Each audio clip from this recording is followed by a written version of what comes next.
Welcome back to another episode of The Missing Link in Your Healing, the podcast where we bring to you perspectives, insights, information, tools that you may not have considered might be relevant to your health and your healing, or that you may have not seen quite from the perspective or the integrative way in which we bring them. So, another piece of the missing puzzle I'm going to bring to you today. Loretta will be back next week. I'm going to talk about coping mechanisms. Now, Loretta and I have talked often in our episodes about how limiting beliefs and the consequent unhealthy coping mechanisms are not good for our health. And today I want to dive into coping mechanisms that are unhealthy, but they look like good qualities. They present like good qualities. And why does this matter to our health?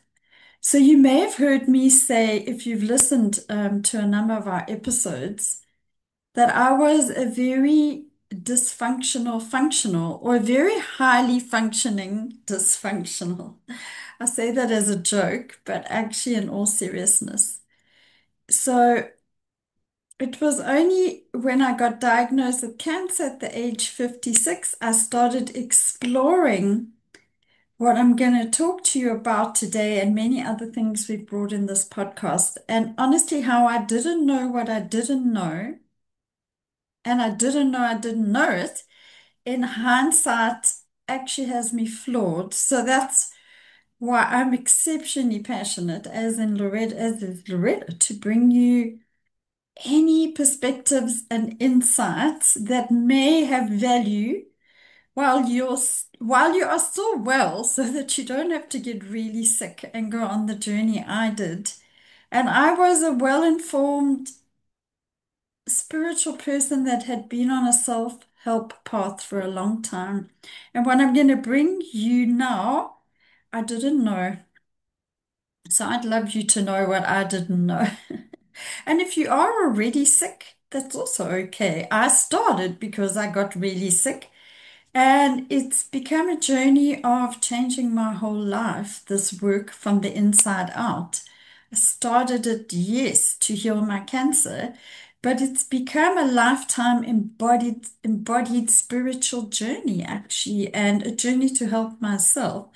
So hang in, put your put your seatbelt on. We're going to go for a very short but a bit of a wild ride in this episode. I'm going to have a look at coping mechanisms that are unhealthy, and we have spoken about how these can affect our health. Causes chronic long-term stress, hidden stress, the fight and flight, the cortisol. We've talked about that a lot, so I don't want to go into that in a lot of depth. I rather want to focus on what are these unhealthy coping mechanisms which are disguised as good qualities.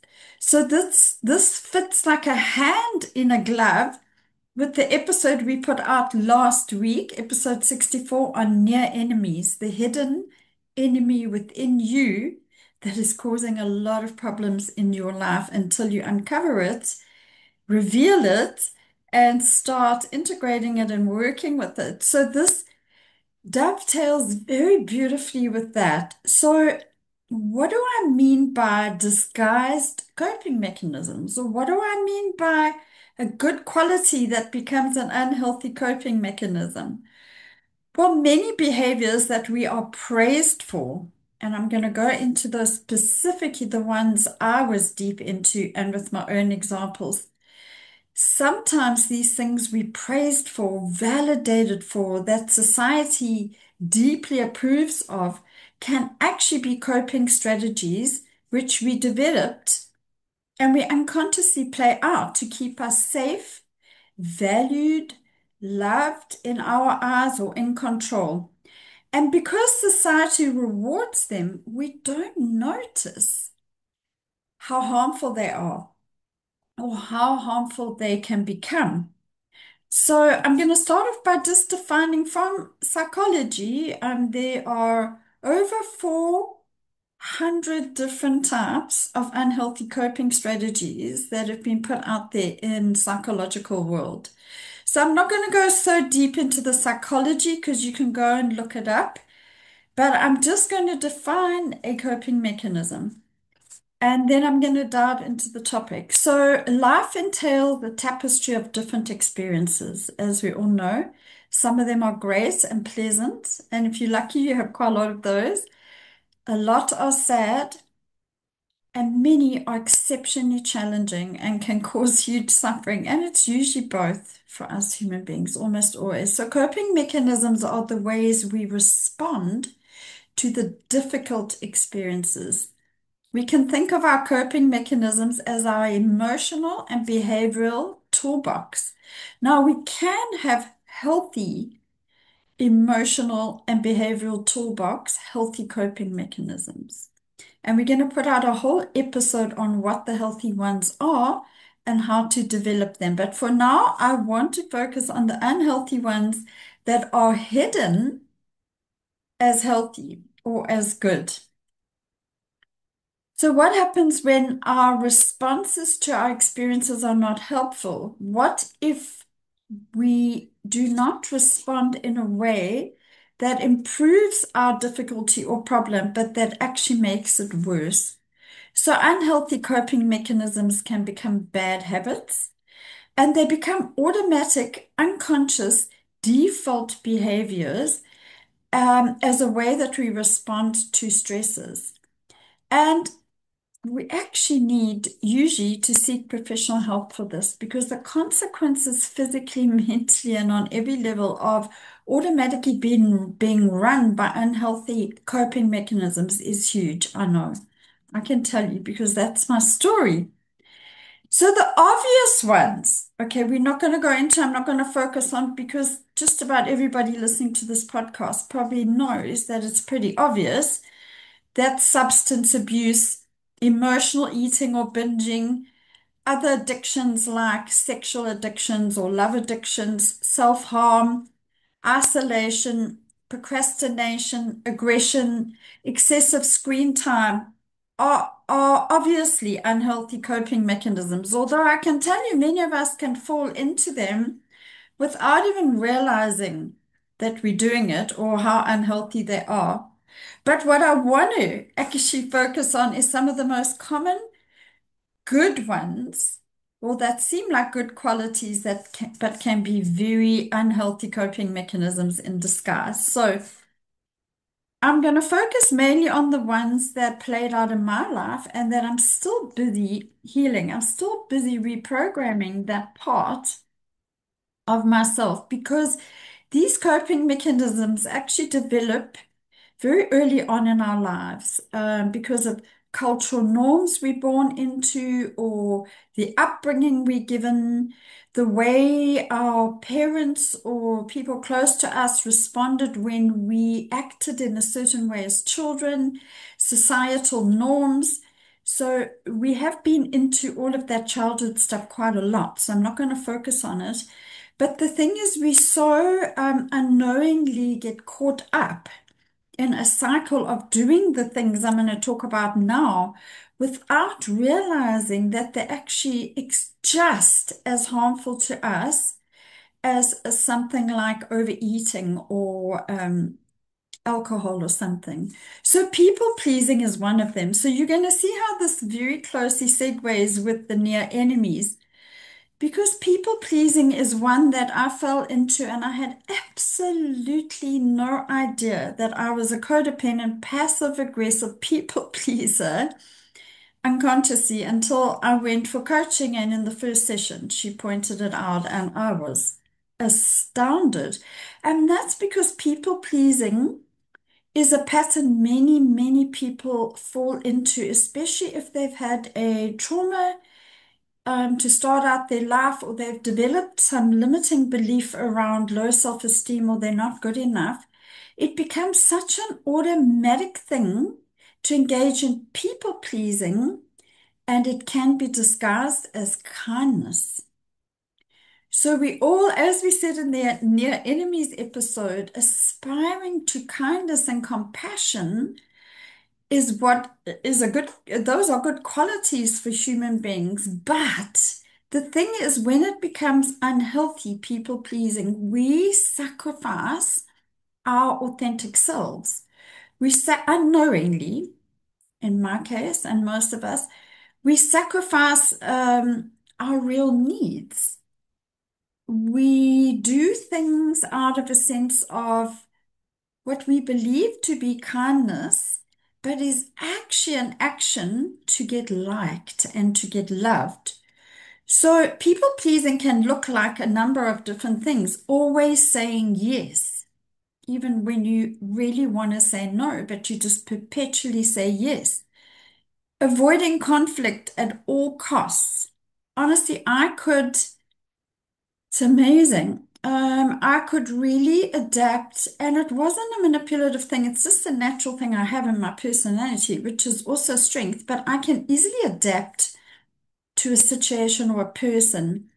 I have a wide range of interests. I'm able to speak to what will make people feel comfortable and speak in a way.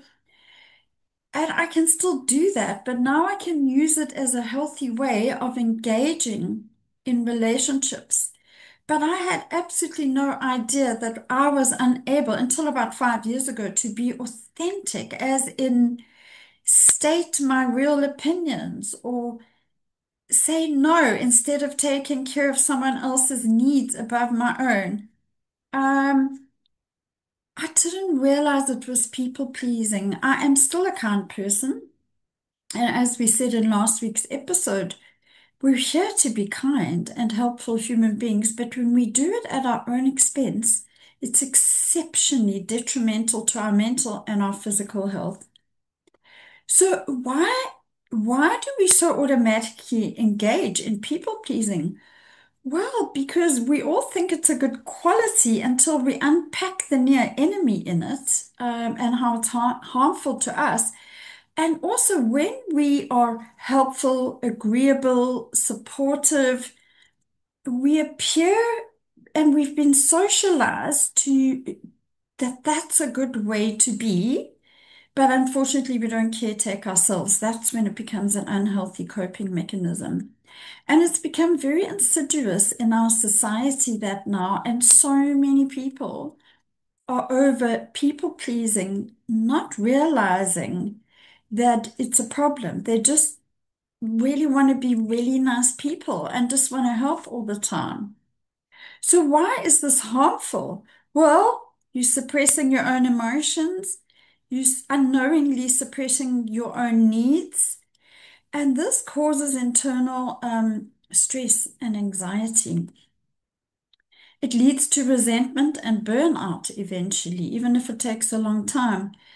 You unknowingly create imbalanced relationships and chronic stress, as we know, these suppressed emotions and the chronic stress that ends up coming with it elevates cortisol.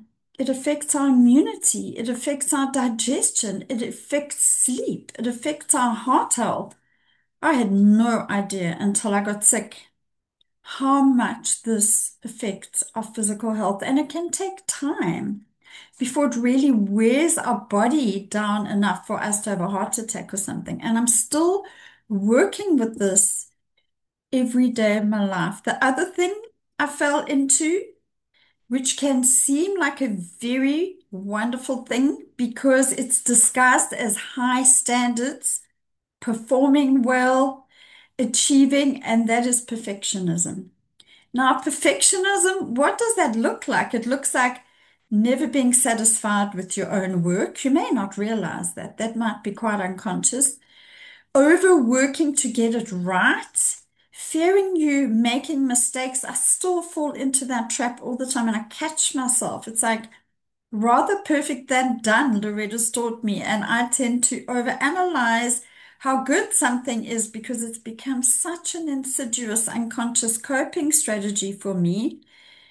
And it ties in very much also with absolutism, I think. And absolutism can be disguised as something very healthy as well. I was a very absolute black and white person as well as being perfectionistic. And there's still things I work with because both of them are actually control issues. And control issues are based on unconscious fear unless we're conscious of it. I'm conscious now, so I work with it. So if we're black and white and we have black and white thinking, that feels safe somehow. And I had very black and white thinking, but I thought it was amazing because I was black and white about being healthy, eating organic food, being a vegetarian, helping people, not doing allopathic medicine. I only did natural and alternative. Now, there's nothing wrong with any of those things, but I became so absolute about it. And absolutism makes us sick. We've talked about that before. And so does perfectionism. So the thing is, it drives achievement and it drives excellence. Well, maybe not so much the absolutism, but when we're perfectionistic, we usually somehow manage to achieve very highly. Well, we do until we just have so much cortisol overload that we have, I don't know, burnout or a nervous breakdown, or we get seriously ill eventually, like I did. So, absolutism is a bit different. But the interesting thing about the absolutism I got caught in is that I was very applauded in many circles for my absolutism about food and not eating animals and veganism. And in and of itself, none of those are bad things. But if we're absolutely defining ourselves and everything by those things, it just becomes another black and white syndrome. So why is it harmful? Well, I've already said some of the physical effects. It can also cause depression over and above what I've mentioned, physical tension in our bodies. It creates long-term stress, which can take 20, 30 years to play out as heart disease or a stroke or something. Constant pressure triggers hormones, so it can have a hormonal effect. And I can tell you now, something I didn't know until I did this research today is perfectionism. I didn't realize was driving my procrastination and my avoidance. That's interesting. And of course, it creates exhaustion because it goes very together with overworking and busyness, which is another thing we can get applauded for when it's actually disguised as commitment or productivity. Because so what does it look like, overworking or busyness? Yes, it's good to be productive. And it's good to be committed to what you're doing. We have to show up, we have to do the work, and we have to take the steps, put in the time. But the thing is, many of us, and me in the past, I'm over it now. I'm trying to find the balance now, but what if unconsciously you cannot rest unless you're busy? I see that in people around me all the time, and I can only see it because it used to be me, filling every single moment with a task. And it's not even always working. It could be working plus helping the environment, plus maybe helping animals or helping your neighbor, but just get up in the morning and constantly go, and busy. And when you're not busy, on helping or working. In my case, you were busy planning a holiday and then traveling, busy, and it's good to go on holiday, but sometimes so much of it, what I was doing, including over educating myself on top of all of this, was somehow believing that my worth unconsciously was tied to productivity. I didn't need to educate myself like that. It all ties together this. I mean, the limiting belief that I wasn't good enough drove so much of what I did, and I did achieve. I had a successful business. I was popular. I got to travel a lot, but at the end of the day, getting very sick made me realize I need to be all of those things because it's naturally also who I am, but I need to balance it out and be doing it for the right reasons, not because I unconsciously don't feel good enough or I've got this unconscious fear running my show. Now, hyper independence disguised as strength is something I fell into hook, line, and sinker. And honestly, until about a year ago, I had absolutely no idea because I'm deeply self reflective now, as you all know, deeply self aware. And one day I was like, boom, Antoinette. I've always prided myself, and I still do I mean, because it's also good quality. They all can be good or bad. I have made my own money, lived alone most of my life, traveled around the world, got through cancer, etc., etc., got through. I live in a country where it can be very difficult, even if you've got some proper support. And if you're on your own, it can be quite a dangerous places. But I just get through everything, do everything myself, always been able to look after myself. And always thought that was so great, and there is a strength in it, as I say. But I could never ask for help. Oh my goodness, I could never ask for help. And if people did help me, to this day, I refuse help. I find it so hard to say yes. What did cancer do? It had me on the floor, so sick from chemo. I had to ask for help from people I didn't even know. And oh my goodness, what a beautiful gift that was, handling everything alone. And just that eventually wears you out. And also it's actually based on some fear of depending on others, on not trusting maybe others, or some level of, it's definitely a coping mechanism that's extremely unhealthy. It's very good for us to be strong and to be independent, but not to be hyper independent. That looks like a good quality. It looks like resilience. It looks like self-sufficiency, and it is, but it's rooted in trauma often. I cannot rely on anybody is the unconscious limiting belief.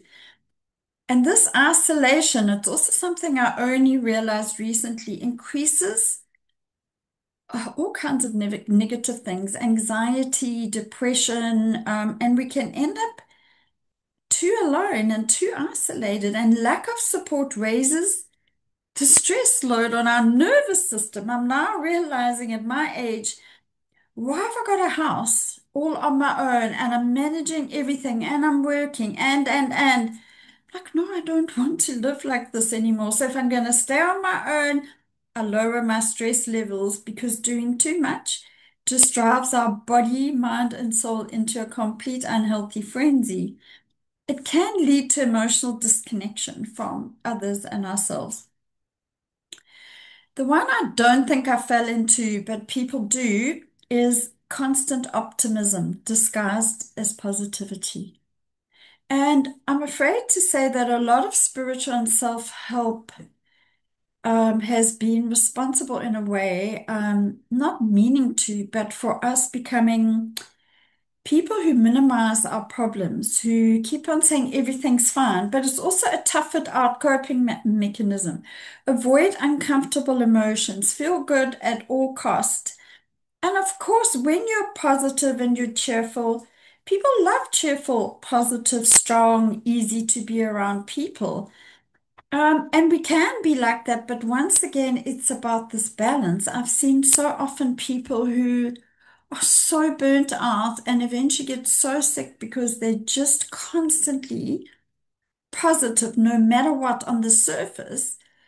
And inside, we cannot be positive all the time. Sometimes life's just rough, and it's healthy to feel the difficult feelings. We can't suppress our real feelings. Loretta and I have said that over and over again. Why? It leads to chronic stress. Emotional avoidance actually blocks healing. It doesn't help physical healing or mental. Others may not support you. I've noticed that people stopped trying to help me because I kept on pushing them away. I thought it was just the way to live. But eventually people just go, well, she's okay. She doesn't need me. She won't accept my help. So it definitely in the long term increases all kinds of physical problems, or the it's going to lead to some physical stuff, whether it's a tension, headache, a lot of anxiety, digestive issues, whatever. So you can see how this is all going together to not be good for our bodies. This we talked about in the near enemies, and it's a trap which so many of us human beings fall into, mainly because of our socialization, our conditioning, and our upbringing. Caretaking disguised as being nurturing. Yes, we're here to nurture and caretake and help each other. But as we said in the near enemies episode, what if this caretaking is not actually nurturing, but it's us trying to take responsibility for everybody else's emotions and decisions, fixing everybody's problems, feeling guilty when we're not helping. Oh my goodness, I also only saw a few years ago how when anything in my village, whether it's an animal that's suffering or a person that's sick or a political issue in our village, I felt responsible for sorting it out. And this came from some childhood issues I had, which I'm not going to go into. And recently I realized how unhealthy that was because when I couldn't go out there and help, we can't always do that. We'll just run ourselves ragged and get really ill. I started feeling anxious and guilty. And then I was like, no, I shouldn't be feel guilty about this. And then I realized this programming and this patterning in me. So yeah, I mean, we also get praised for that because we're compassionate, we're dependable, we're very dependable. When something goes wrong, someone can call on us. But it becomes harmful when we become emotionally exhausted. We can burn out, we start neglecting our own needs and our own health. And we're asking then for stress-related illnesses, and it does actually create codependency. It can be codependency in disguise. So these are only a few of them. I mean, there were so many other things I can talk about. Oh, the other one, which is obviously not good for us, but we don't realize it, most of us, and that's chronic negative thinking and beating up on ourselves. Negative thinking mostly towards ourselves, but in general. And if you start observing your mind state, you will be so you might be shocked at how many negative thoughts you're thinking and how much self-judgment you're doing. So that's clearly an unhealthy coping mechanism. It's not discussed as anything else. The reason I'm mentioning it is because to this day, that habitually my brain's been wired since in utero to come out and fight and flight. It's been so insidiously, when I say insidious, it's something you don't realize you've got until you really realize it, that how you're constantly, your mind's going to some potential disaster, especially when things are going well, or you're doing well with something, but you start self-criticizing because you haven't been perfect enough, or it's too late, or there's so many ways where we are negatively self-talking, and that's natural. It's a human thing. The brains are kind of wired like that. But some of us, because of our childhood and in utero backgrounds, it becomes such a program. And until we're really aware of how much we're doing it and how damaging it is on our bodies, I can feel how it creates a physical reaction in my body straight away now. So, as Loretta always teaches us, our focus creates our reality. So, thoughts count.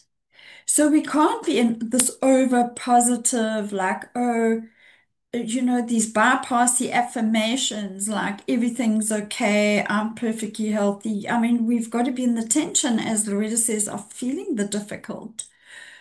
Um, Owning the difficult thoughts, holding the tension of that, but then focusing on what we want. And I have to practice that every moment of every day. Is this as bad as I'm making it out? Because our minds lie to us, and my mind is a chronic overthinker, a chronic habitual negative thinker. And it's not my fault, but it's my responsibility. So every moment of every day, sometimes I forget, but I bring myself back to you're self-criticizing, Antoinette. is this actually true, what your mind's telling you? How is your body feeling when you think like this? Can you now acknowledge that, but can you start focusing on what you actually want? How do you want to feel about yourself? Or how do you want the situation to be or your life to be? So just watch out for that, okay? So I'm not going to go into too many more health effects, but this stuff weakens your immunity, and you either end up with immune system attacking you, as in autoimmune and stuff, or you end up with such a weakened immune system you end up with cancer. It causes sleep disruption, and without sleep, we've done a whole episode on sleep. You cannot be healthy physically, mentally, or spiritually. High blood pressure, heart attack, stroke. I'm not trying to scare you. I'm just telling you, if you stop now, we're going to go through the tools, okay? We're going to go with how to deal with this. I don't want to go into that now. I wanted to not shock you, but I wanted to bring this home, that please start being aware that what seems like a good quality for you, and Gabor Mate said it in that book I reviewed, we're going to keep on saying the same stuff over and over again because it's not an easy thing to really embody and start noticing and living until you really do. Just start paying attention to whether some of your good qualities are coping mechanisms. Are they masking some stress? Or is there hidden stress of the most damaging kind? It's the hidden stuff. What we don't bring forth from the unconscious is going to run our show, and it's going to feel like fate, Carl Jung said. So we are going to do a whole episode on what are what are the ways of recognizing this, because the knowledge is not always enough. How to deal with it, and yeah, what to do with it, because we've brought a lot of information now about what this is. So I've done more of that today. So watch out next week. I think Loretta's going to be on her own because I'm away doing workshops. And the week after that, we'll probably do something together, maybe a few. So hang in with us, give us some feedback, and we always welcome that you take the time to listen. Please share this information. It's important. And I say that from my own lived experience. I could have sat here today for an hour telling you how many good qualities I had that were exceptionally dysfunctional. That's why I called myself highly functional dysfunctional, because I was constantly applauded, validated, popular, because I had the life. I had the life. I was successful. I traveled. I helped. I was nice. Yeah, I had the obvious coping mechanisms, like I was a functional alcoholic and all that. But these ones I've talked about today are the ones that I've had to uncover through a long journey. Now, cognitive behavioral therapy, if you want to start diving into how to help yourself, go and do proper research, not just some Google stuff. Well, you can Google, but cognitive behavioral therapy is something I was doing, which I didn't know I was doing, but it's very, very helpful to change these so that we can have the balance. So we love having you here, and please share this. Oh, I went on a bit today, but I think there was still value in it. Thank you for listening.